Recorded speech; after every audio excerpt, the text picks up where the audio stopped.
Los Angeles, California. January 1947. The war was over.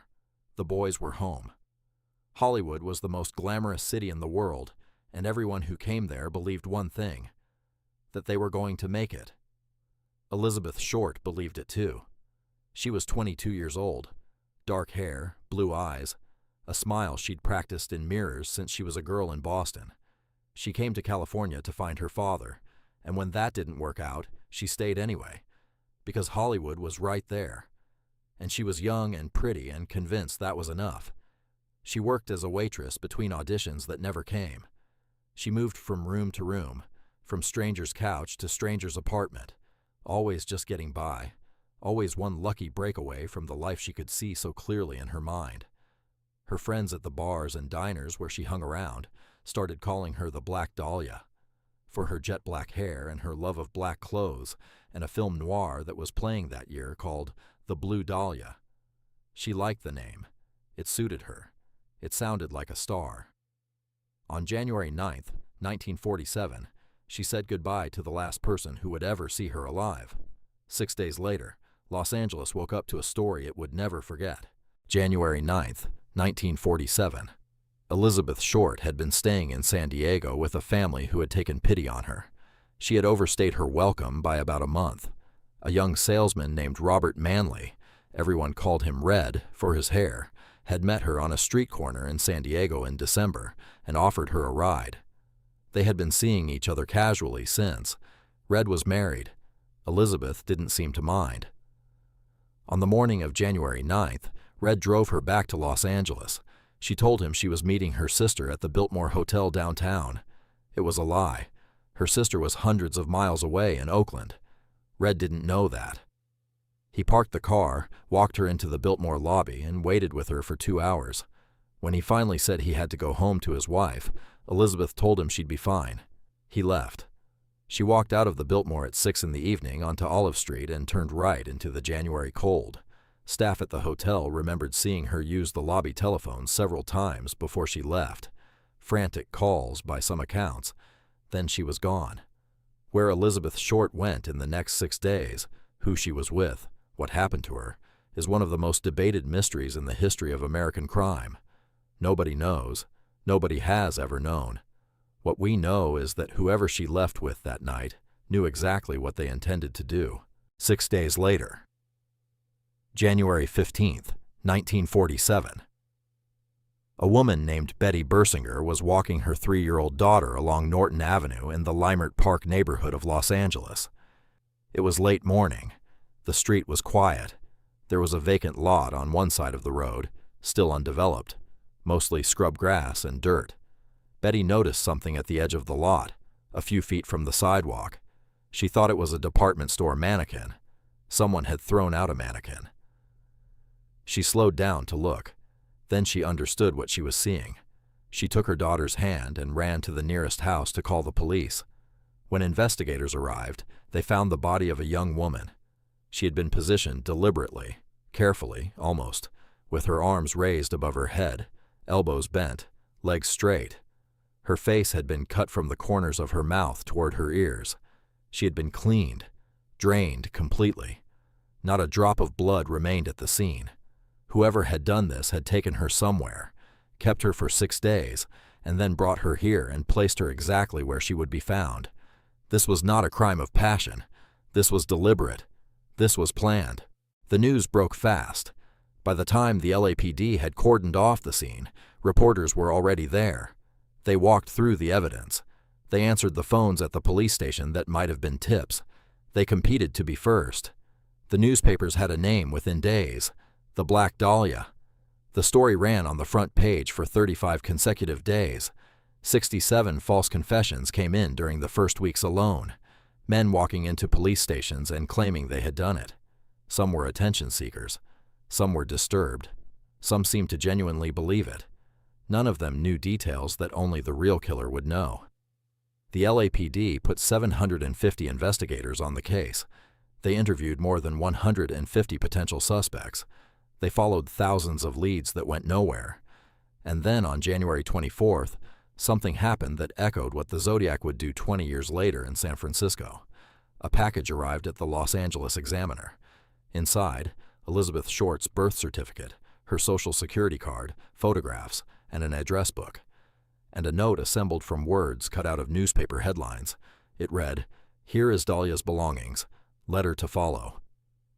Everything in the package had been wiped clean with gasoline. No fingerprints. Whoever sent it wanted to be part of the story, and they were. For the next several weeks, more letters came. In one, the sender wrote, "I will give up on Dahlia killing if I get 10 years. Don't try to find me. Nobody ever did." 6 days. From the evening of January 9th, when Elizabeth Short walked out of the Biltmore Hotel, to the morning of January 15th, when Betty Bersinger found her body on Norton Avenue. 6 days are completely unaccounted for. Nobody came forward who had seen her. Nobody admitted to being with her. The killer kept her alive, or kept her body, for nearly a week before leaving her on that lot. Why? Some investigators believed the killer needed time. Time to plan the disposal. Time to make sure no evidence remained.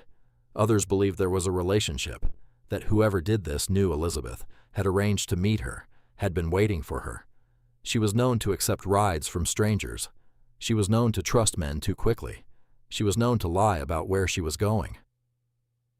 On the evening of January 9th, walking along Olive Street in downtown Los Angeles, cold and with no money for a bus, Elizabeth Short would have accepted a ride from someone who seemed safe, someone in a good coat, someone who seemed like he belonged in a city like this. That was the last decision she ever made.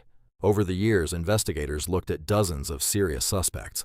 One name came back repeatedly, a man named George Hodel, a wealthy doctor in Los Angeles, connected to Hollywood's elite, cultured, intelligent, charming, and according to multiple investigators, capable of extraordinary violence.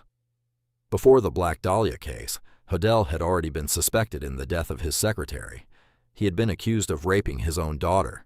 He was acquitted. He moved in circles where money and influence made problems disappear. In 1950, LAPD planted listening devices in his home. For months they listened. Most of what they captured was mundane. Then, one evening at 8:25 p.m., Hodel was recorded speaking to an unidentified visitor. The recorded conversation included the words, "Supposing I did kill the Black Dahlia." They couldn't prove it now. He knew what he was saying. He knew what it meant. It was not enough for an arrest. In 2003, George Hodel's own son, a retired LAPD homicide detective named Steve Hodel, published a book naming his father as the killer. He had spent years gathering evidence, handwriting matches, receipts for materials found near the body, his father's medical training, which would explain the precision of the cuts. In 2026, nearly 80 years after the murder, a new author argued there was no conclusive proof that George Hodel had ever even met Elizabeth Short. George Hodel died in 1999. He was 91 years old.